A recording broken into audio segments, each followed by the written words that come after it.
Hey, welcome back. I'm your host, Fanuel. If you look at the science communication literature, there's no shortage of articles discussing the importance of training opportunities for scientists to communicate and engage with the public. And such trainings come, well, in so many flavors and dimensions.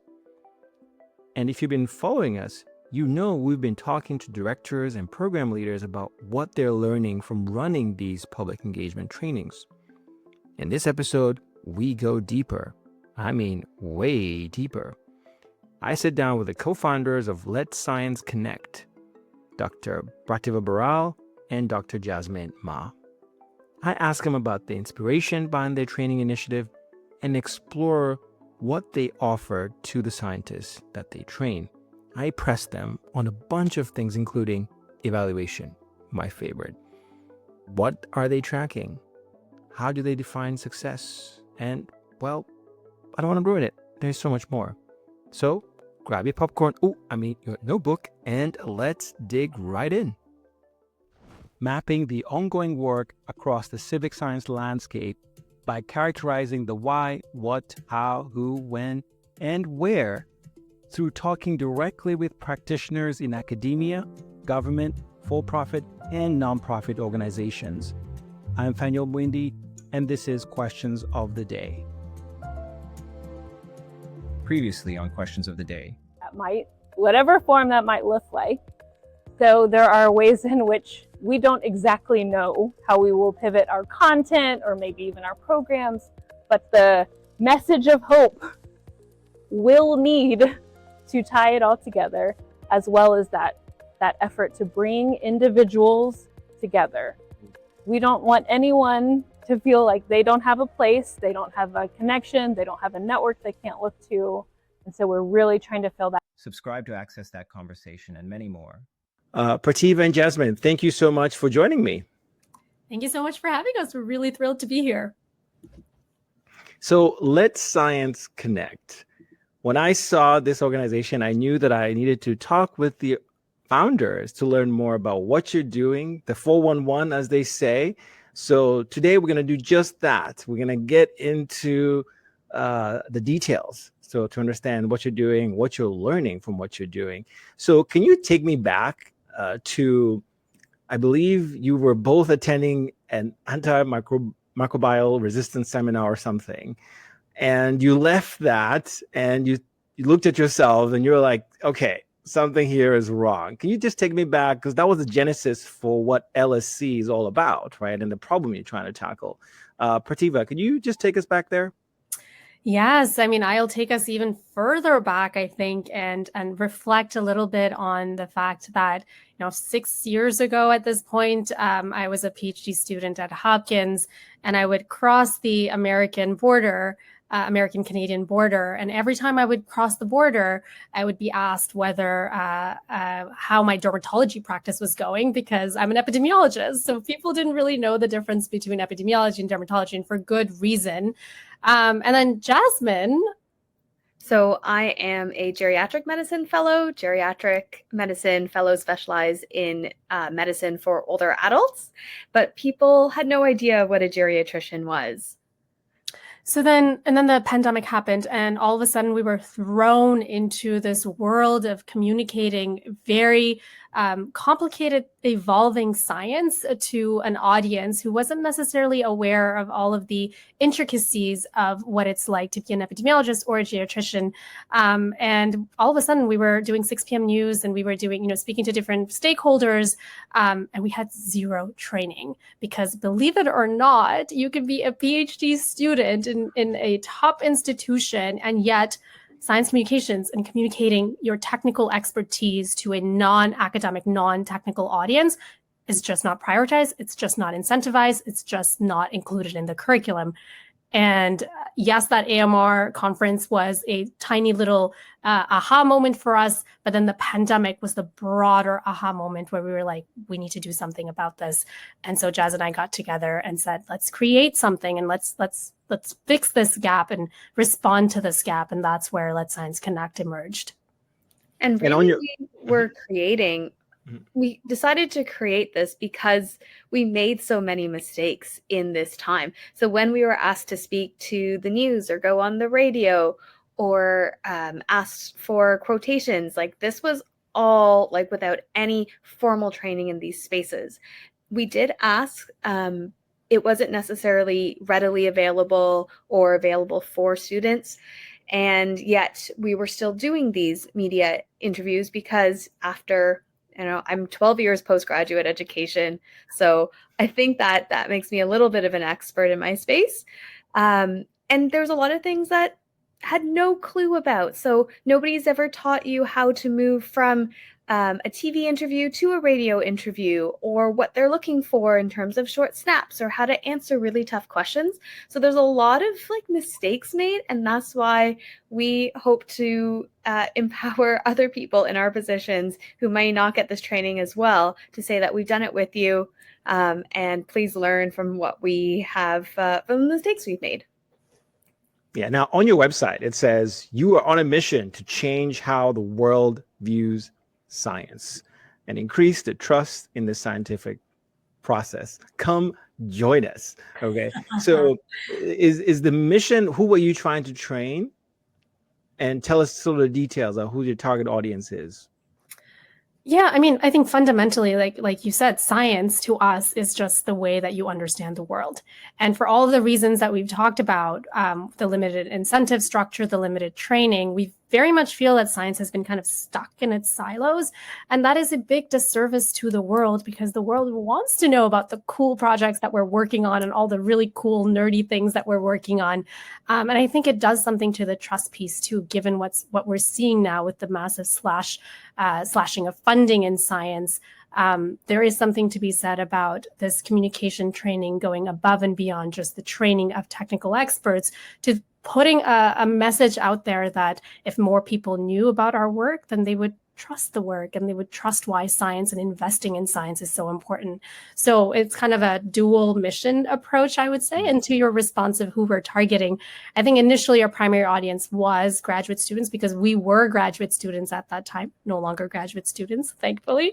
But so that was our initial audience. But now we've expanded to researchers, technical experts. Jazz can share a little bit about some of the workshops that we did this past week alone, where we were speaking with lawyers and policy folks and graduate student union representatives. So it's really gone beyond just science to being like, okay, when we're talking about expertise and technical expertise, how do we make sure that people can speak about it in a way that the general audience or funders or people who are not in that space can understand? Jazz, you might have additional things to say. I think I agree with everything you said, Prativa. I will add that at the core, we're trying to bring together intent and impact. And there's often a gap between these two things. So the idea of intent being what we hope to achieve with our research, what we hope to achieve with our policy, and then the impact is how other people feel or how other people are actually impacted by those policy changes, that research that was done. And often these two do not overlap. So our theory of change is if we give experts the ability to communicate what they're doing a little bit better, perhaps we'll bring them a little bit closer together, so the impact actually becomes the intent that people who have invested their entire lives into trying to solve some of these very difficult problems in our world that does require cross-silo collaborations, as Prativa alluded to, can do so with a little bit more confidence. And communication is just one of those training tools. And when you say intent, you know what I'm thinking about? I'm thinking Anthony Dudo, John Beasley, right? The goals in their book, they talk about the importance of goal setting, right, at the beginning. So, and this leads into my question about, the needs that you saw, right, in terms of the target population. Could you just tell us more about, how did you decide on what workshops to focus on? Because you offer various services, right? And so this is an opportunity for us to tell us, first of all, what you offer and why. Jasmine. So our first flagship workshop was just the foundations of science communication. So we have developed a 3-step approach. Often when I talk to some of my colleagues, what they're worried about when they're presenting their work is like, what am I saying? What do I want on my slides? But we actually have divided it into 3 parts. So the first part is actually understanding who you are as a communicator. So what's your baseline, persona? How might you be perceived by the people you're talking to? And as we understand our own biases, we can understand and emphasize a little bit more with the audience. And then, of course, there's the communication strategy. There is the nonverbal, which is equally, if not more important than what we actually say, because one of my favorite quotes is by Maya Angelou, and it's people will forget what you say or what you do, but they'll never forget how they make you feel. I paraphrase slightly. And then the third part, and the part that's really, really forefront, is really understanding your audience and finding those points of connection that you as a communicator can then use those communication strategies to really connect with an audience. Because at the end of the day, Let Science Connect is all about bridging that gap. So in our Foundations of Science Communication, we teach that in a very hands-on, practical way with activities, because even though we did take some science communication training, none of it allowed us to practice. So that is one of our fundamental kind of core workshops that we've been offering quite often, actually, in the past year. And just to add to what Jasmine said, and I guess we should have emphasized that at the very beginning, is we have done a lot of the trainings that are out there in science communications. And what we realized, in addition to the aha moments that we've had during the pandemic, is that a lot of them were very theory-based. And theory only gets you so far. It's very important. It is, step one. It's the baseline. But for us, communication is very much a skill. It's something that everybody can get better at. It's just that we don't necessarily have the right incentive structure, and we haven't really allowed folks to practice those skill sets. And so they think, oh, this is something that somebody else will do. And what to that we say, well, listen, you're the expert. You are best placed to be able to do this. And if you do not do it, then people who do not have that expertise will do it. And that will lead to all sorts of misinformation, all sorts of stuff that we've seen happen over and over again during the pandemic, but well before that too. And so our workshops, there's the foundations that Jasmine mentioned. But beyond that, there's like specifically targeted workshops as well, like pitching your science, pitching your expertise to different audiences, whether it's funders, whether it's an audience, whether it's to a VC. Like we do the pitching workshop quite a bit, and it's one of our popular ones. Misinformation is a really important one that we are seeing. It's an emerging field in a lot of ways because the infodemic landscape is constantly changing. And so how do we, as researchers, as experts, as scientists, how do we address that changing information landscape is something that we do all the time. We did an AI and communication one as well, because obviously AI is very much a big part of communications and will continue to be that. We do a crisis communications workshop because there are specific skill sets that are specific to crises that need to be honed in when the information is changing and evolving. How you communicate uncertainty, for example, when what you said yesterday might no longer be true tomorrow. So all of those, and I'm sure I'm forgetting a couple more, Jazz, but we have a long list of workshops and we keep adding to it, because the more we do it, the more we realize that there's all of these additional pieces of science communications that haven't necessarily been addressed previously, and we need to address it. So, we provide the training based on our learning, based on our workshops, based on our lived experience as communicators during the pandemic, but it is a bi-directional relationship because we learn a lot from our audience as well. And so part of it is us offering the training, but the other piece that's super important here is building a network where scientists feel like this is something that they should do and that they should want to do and they can get better at doing. They just need a little prompt, and we're kind of hoping to be that prompt. I mean, there's a lot that you offer in this. Just from what you're mentioning, my question is like, how do you do it in a sense? So, but I wonder if you can just walk us through. So people go on your website and they can sign up essentially on any given workshop, right? Is it a batch? Can you just give us an example? Let's say the misinformation. Is there something that they can select, and how long is a typical workshop? How many people are in it? So just give us some mechanics, if you will, Jasmine. So we offer 3 kind of offerings. We do a whole institute where over the span of a weekend kind of institute, or we can like spread that out over probably about 8 weeks. We'll go from foundations all the way up into simulating a true like media interview, radio and everything in between, from pitching to storytelling to interviewing to crisis comms to panels to misinformation, and how to manage all that in between. We also do offer like individual workshops. These are usually an hour and a half. They are virtual, they're in person. They incorporate a little bit of foundations because we think that is the baseline, but also then we'll tailor some of the activities to the groups and their specific needs. And then we also do offer one-on-one training. Often this is in the form of interviewing. I can talk about how even though there are many, many brilliant people there, interviewing itself is a skill and it needs practice and it needs kind of like a general framework and how to be adaptable to different questions. So we do also offer that, but in the past little while, we really have been focused on delivering these workshops, multiple times per month. And the neat thing about our workshops is that we have a baseline of these workshops that are ready to go. And then we'll have like a discovery call with our client beforehand. And we'll say, okay, what exactly do you need? Who is your audience? How can we tailor our content so that it fits the needs that you need? So for example, I can speak about the workshop that we did last weekend. It was with student union representatives from across the country in Canada. They came together. It was their annual conference. And so we've been chatting with them previously to kind of get a sense of what they needed.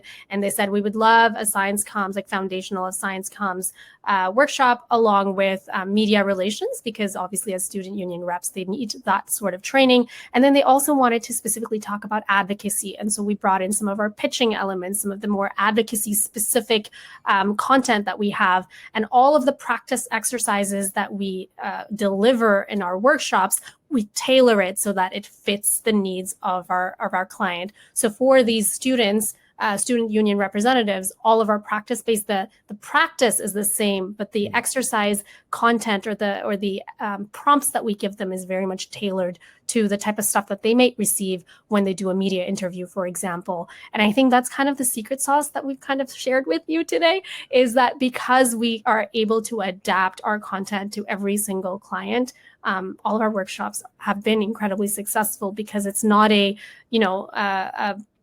framework that's generic that we're hoping to kind of make everybody abide by. Instead, what we're saying is there is a potential framework that you can use, but then we adapt it to every single client, and they come out of it with lots of practice and a lot of suggestions and ideas and frameworks that they can use, and we hope they will continue to use for the rest of their careers, now as a student and later as an expert as well. And I'll just add to that is we're constantly evolving and changing as well. So yes, where we get our information is from some of the science communication training we've done, but more so it's been going outside of academia into the world of media, into people who have worked for government before, either as representatives or whether they've worked like in director positions. We have gone out there and we've talked to people who do crisis communications. So a lot of these trainings, which are really not necessarily found in textbooks because they're not quote unquote evidence-based, but are from those learned experiences, we then incorporate into those specific workshops, or we'll go out and we'll find somebody who is relevant for a specific audience to learn from them. So we're constantly kind of changing how we see science communication as well, because there are experts there in communication, we can learn so much from them. We just add the piece that we are coming to this from a academic background where this does seem quite novel to us. Mm-hmm. Some of the best conversations that we had when we initially started designing Let Science Connect, when that was just an idea, was with folks who were from the business world, with journalists, with teachers, because the way that they communicate to their students is so fundamental to what they do. And so there was a lot of learning that we gathered from folks outside of science, outside of academia, as Jasmine said. And I think that's a further proof that, interdisciplinary, we hear that as a buzzword all the time, but there is so much for us to learn when it comes to communicating well and to communicating effectively from folks outside of our fields. And I think you both mentioned this. So it's not a one size fits all. I think this is what you were trying to say earlier. There's a high level of customization, right? You spend a lot of time trying to customize the needs, right? The client comes to you And when you say client here, are they individuals? I'm assuming they're both individuals, and at times you get institutions that are coming to you to say, can you provide this workshop? Is that right? Yeah, so actually, most of the ones that we've done recently have been institutions. We partnered with a large university, York University, back in January. We offered a series of 3 workshops throughout January for their postdocs, their PhD students, and for other staff in the university. The one that I mentioned this past weekend was with a student union representative, so it was a group across Canada as well. We're delivering one in 2 weeks at University of Ottawa. So, it's institutions, I think, who are realizing that this is a need that needs to be filled. So actually, Jazz, correct me if I'm wrong, but I think most of our clients this year have been institutions. Mm-hmm, mm-hmm. Okay, that was going to be my question. So institutional clients, right? And the secret sauce you mentioned earlier is customization. So you're customizing to the needs, right? Of what do you need? And so you're taking time to really learn from them. Because I can imagine someone listening to this, a fellow maybe trainer, right? To saying that takes a lot of time, right? In terms of, and perhaps that is the key, that you're spending a lot of time. So how then do you go about making sure that what you're delivering, right, is, and I'm sure it is, right? It is evidence-based, right? And as you mentioned earlier, if you don't know something, you go to an expert, right? Now, do you bring them into the workshop, or do you learn from them and then deliver it? Can you tell us about that process? So one of the things that we always keep our ear to the ground. There are a couple of specific scientific communication journals that we are always monitoring for research on how people are perceived and for the terminology that's being used. The other one that we have our ear to the ground of is different handbooks of science communication, which have used large case studies of public media relations and how scientists had communicated or the government had communicated during that. But one thing that we adhere to because of our own backgrounds is the spiral curriculum. So it's the idea that you use this, like you get a baseline of knowledge and then you continuously use it in different situations.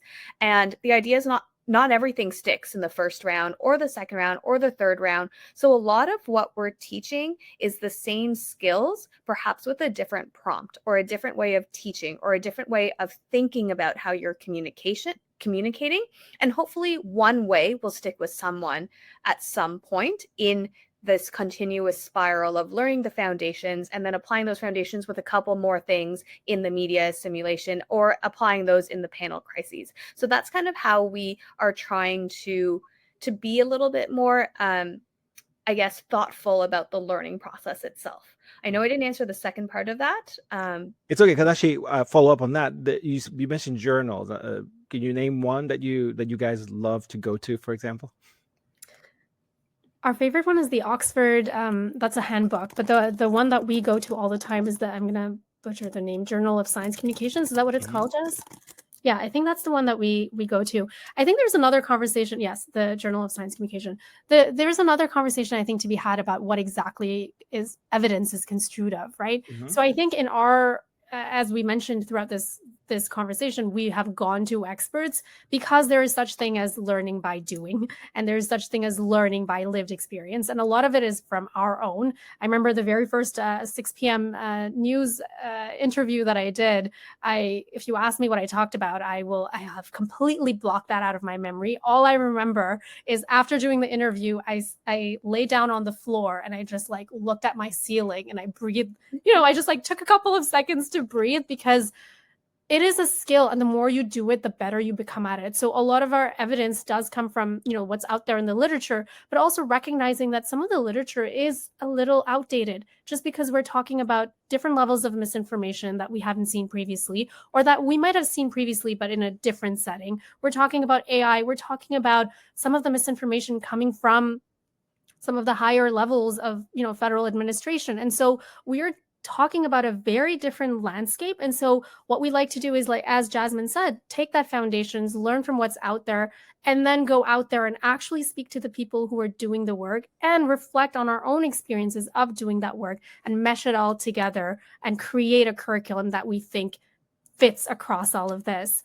A lot of it is also speaking with our clients directly and the audiences that make up our client and saying, okay, like what worked here for you, what didn't, what could have been done better, so that next time we speak with policy folks, for example, we can be even better at delivering this. And so, as Jasmine said, it is a constantly learning approach to us. We feel very strongly about the workshops that we deliver, but we also recognize that because of the constantly changing landscape, we also have to change. And I think that's the second part of the secret sauce, is recognizing that this is not something that can be stagnant, but will continue to evolve as the needs evolve of what's out there. And I will add one last thing, and there's the evidence. Like, so for example, the evidence says use short, simple messages. Being able to translate that live is very difficult. And you can know the evidence and we can tell you the evidence, but until you practice that in a very difficult question or in a way that's a question's phrase that you haven't prepared, and you have to be like doing those mental gymnastics with some frameworks that we provide, it's very different to take that evidence into practice. And I think more so than like creating an evidence base for this, which we are, kind of circling and saying, okay, these things are working in our training, these things aren't, but we're also taking what is already in the evidence, use short sentence, don't use jargon, vary the pitch of your voice, don't end every sentence with an intonation because you sound like you are questioning everything, right? So, and then actually recognizing what you do and trying to apply some of those literature to your actual communication style. And that's that second part that I think our workshops offer. And actually, I'd love to tell you about, and Jazz and I love this, but one of the first intro activities that we do for every single workshop, it's a simple activity, but you would be so surprised at how challenging folks find it. And it's to say, talk about your work or your research or whatever it is that you're working on, your technical piece, as if it were a New York Times headline. And I kid you not, it has been eye-opening to see folks from different technical backgrounds grapple with this, not because it's their fault by any means. It's just because we do not think that way.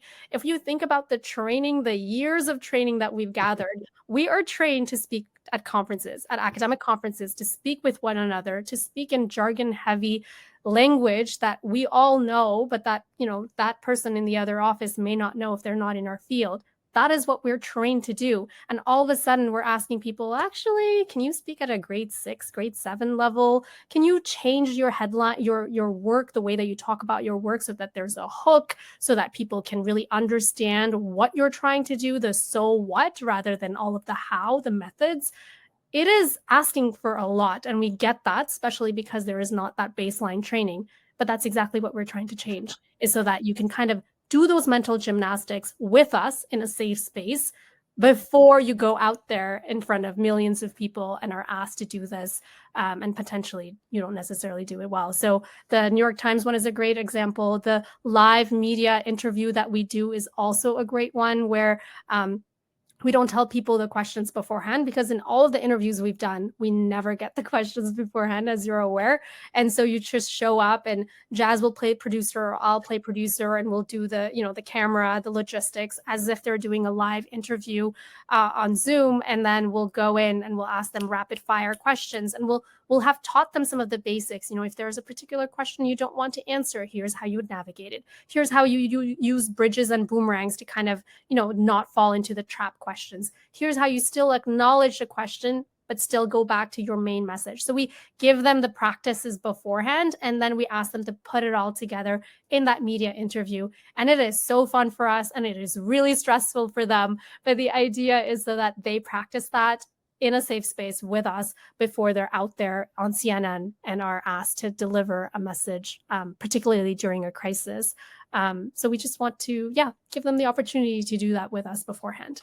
Yeah, experiential. And I've heard that multiple times, the importance of having the experience and practicing. So let us do exactly that. Okay, we're going to jump into this, because the question that I know some trainers watching this and others is what you're doing working, right? And if it is, or if it's not, what data points are you tracking? What evidence are you tracking, right? And how that tells you that, it's either it's working or it's not working great, or and everything else in between. So I was wondering if you now can do us the New York Times headline fashion, okay, and walk us through your evidence, Prativa.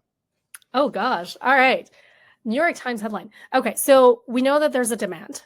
We have felt all of the requests that have been coming in of different institutions asking us to do this and to help train their students, their experts, their people in their spaces. So we know there's a demand, and we know we're delivering it because we are constantly getting the requests by institutions that we've worked with previously and by newer institutions. So as you know, we are a new organization, but the fact that everything that we've been doing, despite limited advertisement, and we're still getting constant requests, I think is indicative of the fact that one, there's a need, and two, that we are delivering on what people feel like is missing.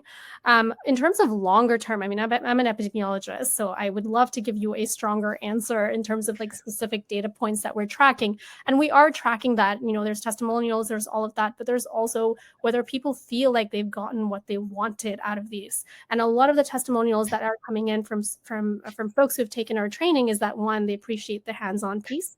And I've had, trainees come to us and say, because I was able to do that with you, when I did XYZ, when I spoke at that press conference, I was able to do it in a much more nuanced manner. So there's that. And then also, I think just the recognition that a lot of the people who've done this training come to us and say, I wish I'd learned this earlier. I wish I had this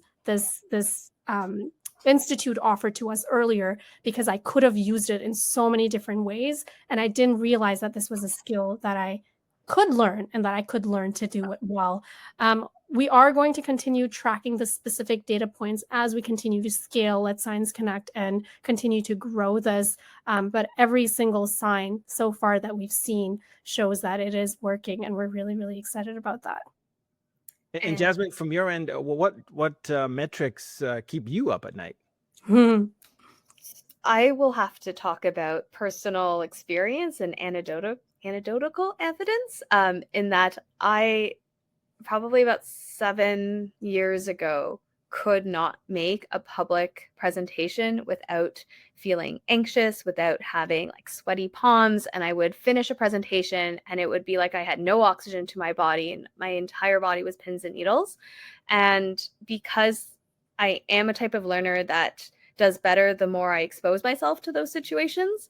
I did sign up for Dalhousie's 3-minute thesis, where I also had I almost couldn't do it at the start. Early on in my career, I actually stayed home and called in sick during a presentation just because I couldn't bear the thought of actually presenting in front of people.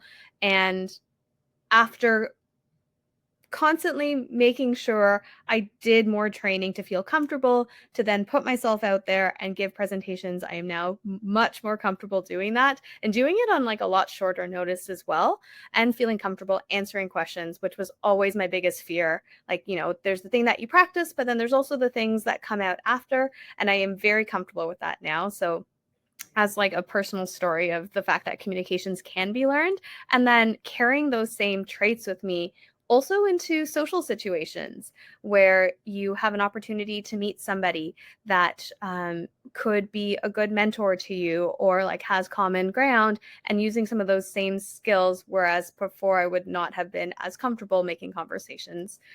So not exactly again, data points, being a quantitative researcher in my other job. But I think that's probably why this isn't taken up as much, because there isn't any hard data metrics. And maybe one day in our training, we'll be able to track that a little bit better. And, again, hopefully our intent and our impact will become closer together. And you're right, we can't really measure that if we're not measuring the right things, but I got to start somewhere. Yeah, I mean, I wonder, because there are some programs that are tracking these things, or at least they're attempting to, and even trying to publish articles about, hey, listen, we tried training Y in this way, and here's the pre and post, everything. And I understand that capacity is a big problem also, right, to do this, because you need money to do it properly. So I guess another way to ask the same question is, what metrics would you love to capture much, right? many. So So many. Prativa, tell us. Yeah, so many. I've actually been thinking about this quite a bit because in one of my other additional jobs, I'm faculty at Johns Hopkins where I teach media communications for public health professionals. And every year I teach it 2 or 3 times a year. And so I have been able to kind of measure in some ways, at least satisfaction from students about the skill sets that they're getting out of these workshops that are obviously a little bit different because they're for Hopkins.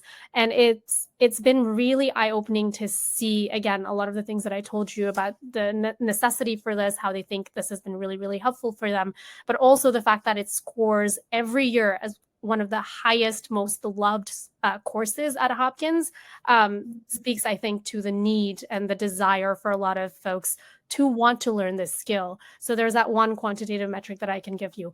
In terms of what I would want, that is a dream question for us. My goodness. I would love to, and Jazz, please brainstorm with me here, but I would love to have a cohort of folks, give them our training, our institute, one summer, for example, or one weekend, or a week long, because we have a lot of workshops, so we can tailor it to however much or however little they want, and then follow their trajectory, and then do a recap again a year from now, and then redo the activities again, and to measure what their baseline activity was the first time they did it versus the second time. So of course we'd have to quantify it, and we do have rubrics for how we evaluate folks when they do these activities. And so there could be a very simple way for us to measure, pre-training, and then immediately after the training or during the first training, and then a year from now, after they've had a year to actually practice all of these learnings and all of their different career opportunities or work opportunities, and to see how much of that has stuck. So I would love to do some sort of longitudinal study. If you have the funding for it, please count me in. I would love to follow a cohort to see that. And I think it would be really cool if we were able to do that with different types of cohorts. So, is there a difference between a cohort of policy folks versus a cohort of epi folks, a cohort of physicians, a cohort of physicists, and then really see and pull out the nuances of what worked with a different, within a specific subfield versus what didn't, and to garner evidence that way. I think that would be absolutely fascinating. I think the other longer term impact that I'd love to see is whether or not people who do take this training feel more comfortable themselves doing a little bit more of those public presentations, if they feel more comfortable engaging with politicians or engaging with media. Social media is its own beast, but whether or not having a little bit more training, having a little bit more of a community, which is something Prativa and I really do want to build up, can result in people feeling a little bit more secure to take that step and doing it forward facing or on the front lines.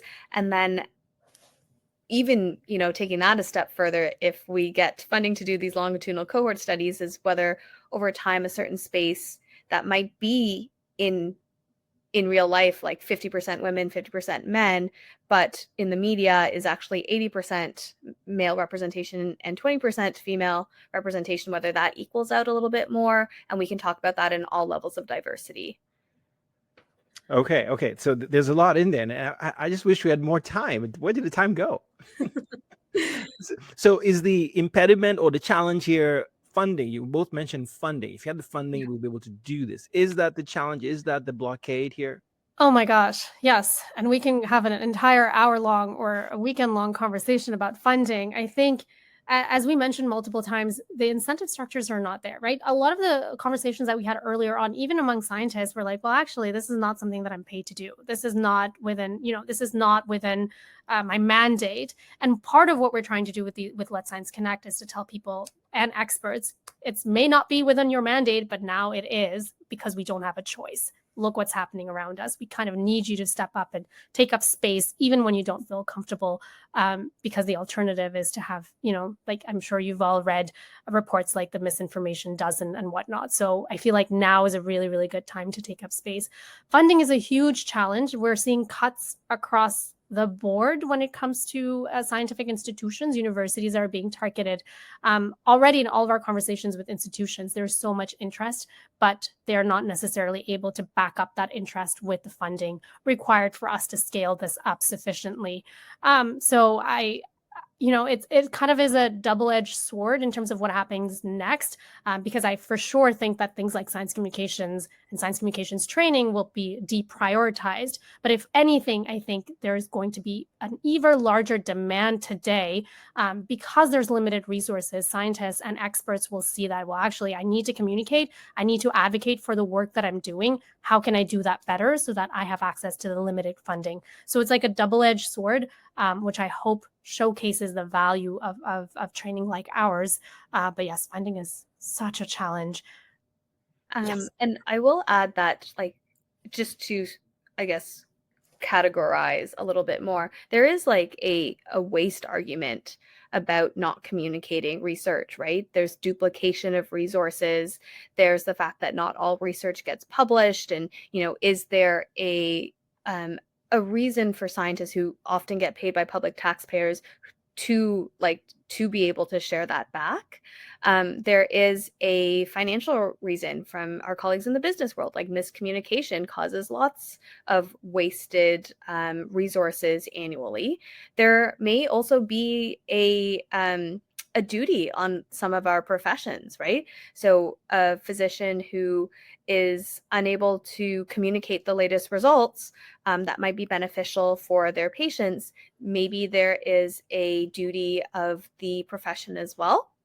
And then kind of bringing that back into what you said, like, we also have to be a little bit more creative, that it's not just like throwing money at the problem, it's building this into the very framework of academia. So, for example, could the way that CIHR, the Canadian Institute of Health Research, they have a sex and gender question about how projects will look at the differences between males and females, or if it's gender, like men and women and other LGBTQ. So could there also be part of, more so than what is your knowledge dissemination plan, which is like, often like a paper, a presentation, like, could there actually be like, what is the intended impact, and include science communication as part of those like core funding structures that research is based on? And having that as a deliverable. And when you are going up for promotion, how much of your ability to communicate your science to actually make an impact, how much of that can be counted towards tenure or some of the goals that academics have. And it's starting to come in academia, but it's not fully there yet. Yeah, I think what we're hoping to do with Let Science Connect is, one, provide the training and the practical skill sets so that people feel comfortable and ready to do this. But two, really showcase the value of doing something like this, that it's necessary, but it cannot be done alone, one. And two, we cannot do it if there aren't the right incentive structures in place, whether that's institutional, whether that's grant-based, as Jasmine talked about. I think this is something that it has to be approached from a lot of different angles. We're approaching it from a training angle. But in addition, while we're doing that, we're also, ramping up efforts to showcase to these institutions, like, this is something that you should value. Here are the reasons why. Here are the students and the trainees that have seen so much value coming out of our workshops. How can you make sure that every time your trainees leave your institution or are in your institution, they feel equipped to face the real world? And, facing the real world, a big component of that today is to have a brand, is to have a persona, is to have an academic brand. And part of that includes communicating well. And so I don't think we can separate that anymore as we used to in the past, where you kind of, if you're a lab scientist, you do your lab work and then that's it. If you're an epidemiologist, you analyze data and that's it. You speak to your epidemiologist friends. I think now we're in a very different time where you need to go above and beyond just operating in an academic silos. And that's what we're trying to do with our training, is to really push for those incentive structures to materialize. Now, Let Science Connect is based in Canada, right? And yes, we are physically based in Canada. physically, but we operate globally. I mean, we did a workshop on AI and communications in South Africa. Like, we are global in nature, but anchored in Canada. How about that? That's right. No? That's right. So there's a graph that I'm envisioning. So you have all these workshops that you guys offer. I'm curious if you were to draw the graph. I'm sure you have this in terms of the the participation, right? Where are most clients, if I can use that term, right, going in terms of what are they picking, right? You had storytelling in there. You mentioned misinformation as an aspect. Where are you seeing the most demand? Because you've said this twice or three times already that there is demand. I'm just curious, where is that demand? Storytelling is a big one, actually. I think people realize that facts and figures can only go so far. People will remember stories over just data. So we got a lot of that. We got a lot of the foundations of science comes, just basic stuff like how do you remove filler words when you speak, jargon, confidence, all of the basic stuff that makes you a better communicator. So that's been one of our most popular one. Misinformation is a really, really, really popular one, especially today, because people are genuinely concerned and don't know how to address it. So it's more of a, it ends up being like a workshop, but then a really large discussion on how to address this big problem. Pitching is another great one, right, Jess? We get a lot of pitching requests because people realize that if you are good at pitching, you can pitch to funders, you can pitch to your grandmother, you can pitch to your cousin, you can pitch to your professor, you can pitch. It's a skill set that will allow you to pitch to different audiences. Jazz, what else am I forgetting? I will say that often when we talk with clients, there's a goal. So our goal is, we want to be able to do better at our National Lobby Week when we meet with the politicians, or this group of graduate students have a research day or a policy day where they're supposed to present their work. So how some of our workshops have come to be designed is specifically for that end goal, working backwards what's needed. But to your point about mapping which workshops where, we haven't actually done that. So thank you for the suggestion. And I imagine over the next year we will. So I love this, doing this, because we can get to brainstorm live with everything on there. And I think part of it too is, what you're doing is not easy. There's multiple components. And by the way, you guys have day jobs that also are part of this. We didn't get into that today because we need to have you back, right, for that story. But how, I guess my second to last question, how do you do it? How do you balance this work? If you can be brief about it in a way, right? And it won't do it justice here. I know it won't do it justice, but how do you manage, Prativa? Let's start with you. I think we're a very mission-driven organization. The way that Let's Science Connect was generated, I hope, gave you an idea of why we feel so very strongly about this. We didn't go into, there's the technical piece, but we didn't get into the representation piece. And I think that's a really important one as well. When I was a small little anecdote, when I was doing a ton of media during the pandemic, I remember being exhausted because communicating publicly does come with a risk, trolling, keyboard warriors, all of that. And that does take a mental load. And I remember going to a mentor and being like, I'm tired, I'm exhausted. And she said, listen, every time you go out there is a brown woman, young woman out there who says, listen, I can be an epidemiologist, I can be on TV, I can be an expert, and I can help during a crisis. And that has just resonated with me since then. And so I do it because there is no other alternative. And if not us, then who? Like, we have to do this, especially now, especially when there's so much chaos and so much information out there. And people are looking for information that they can trust, people that they can trust. And so we've trained to be experts. And so if we don't do it, then who else? Jasmine? For me, it's also very mission driven. I believe a lot in that there are very few novel ideas and that there are pretty amazing ideas out there. And it's just connecting the right people who understand those ideas with those people looking for those solutions. And we again, kind of going back to like, what can we do to help the situation more broadly to solve what one of our professors here at Dalhousie call like wicked problems. It's just matching the people with the solutions to the problems that are a little bit more complex. And I think what we do is one way of doing it. And then a little bit as a separate, I just also really enjoy the people that we've been meeting with very similar missions and very similar sentiments towards working in groups and collaborating and creating this network, like yourself included. And so that's why we do it off the side of our desk at night. You keep it moving forward. Exactly. So my last question, I hope it's my last question, because sometimes, other questions come up. So where do you hope Let's Science Connect, where do you hope it lands in 5 or so years? What is the vision here? Jasmine, let's start with you this time.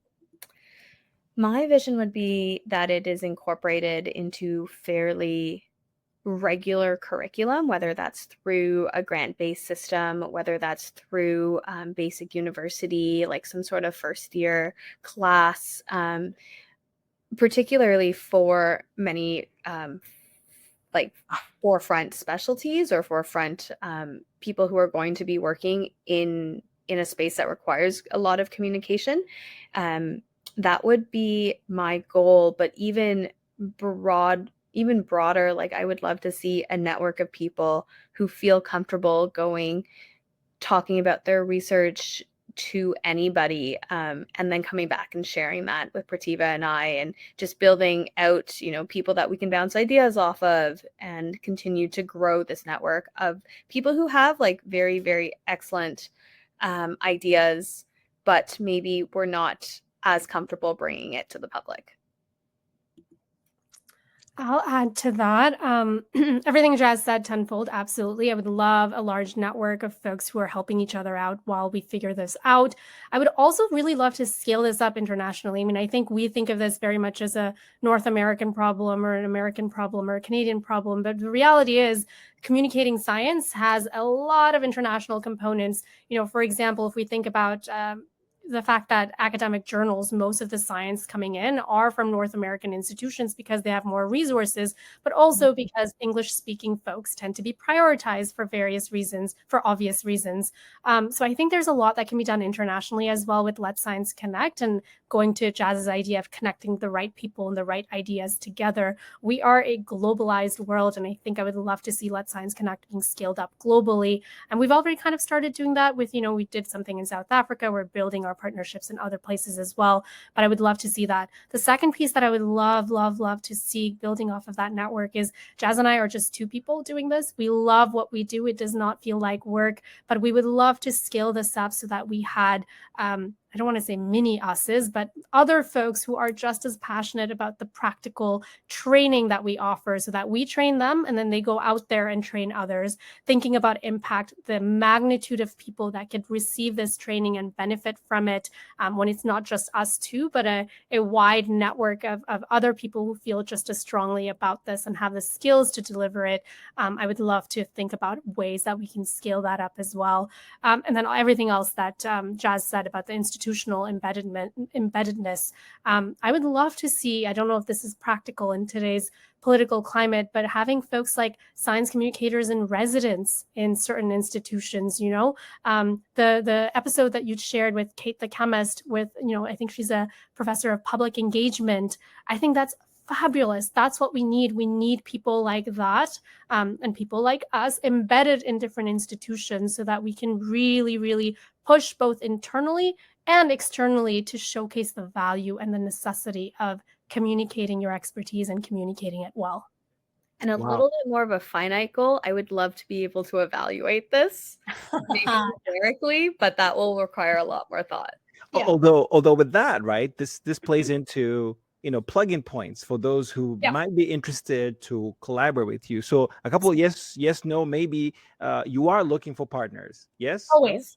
Absolutely. Always. Yes. Please contact us. We're always looking for partners. We love talking about this. So even if you want to chat with us about ways and brainstorm ways that we can really build this momentum, we're happy to do that. But if you want to partner with us and or fund us, then we are even happier campers, obviously. So that's funders, evaluators, right, that can collaborate with you, and other. And also my question here, very briefly, I'm sorry that you have to do this very quickly, like other trainers, right? Because you guys are not operating in isolation, right? There are other trainers. Would you like to see more collaboration? Would you like that? Is that something that is a goal, maybe perhaps from your end? Because I know it is competitive, scarce resources. We get that, and I've heard a couple of guests say that. But I wonder from your end, what is your philosophy around that, especially given the times we're in right now? The demand is, I think you're predicting what you said, that it's going to be, there'll be more demand, right? Yeah. For your services now more than ever. I'm just curious, then what does it mean for you as trainers, right? The community of trainers. I can go first, Jen, and then Jazz, please jump in. We've actually, we love the idea of learning from one another. As Jasmine said so eloquently earlier, we are learning as we're doing this. And if we can learn from other trainers who have done this, then what a win for us and what a win for our communities. And so we're always looking to partner with trainers. In fact, there's one in particular, she's a science communicator in residence at a university here in Canada in Calgary. And so she and I and Jasmine have been chatting for the last couple of weeks, or last couple of months, I should say, on how we can build something that can be shown or that can be applied to Canadian communicators or communicators from around the world, to build an institute in person in Calgary. So we're constantly looking to learn from other trainers. We know that there are folks out there who've been doing this for a really, really long time. We are bringing in a particular angle and a particular value add, given our own experience, given what what we're trained in. But we know that there's a lot to be learned from other folks who do this. So whether they're science communicators or communicators in general, that was one of the first things that we did, was when we tapped into folks who are doing this, like journalists and teachers and whatnot. And so we're constantly looking to learn. So absolutely, we would love to partner up and learn from other trainers. All right. With that, we need to have you back, both of you. Okay. So this is not a goodbye, more like see you soon, especially as you start getting that data. All right. We would love to dissect it right here, right? And get from you what you're learning and how you're sort of taking it, putting it into action, right? In your programming, because that's the key. You have data, but then what are you doing with it, right? Yep. Till next time. Thank you so much for having us. Thank you.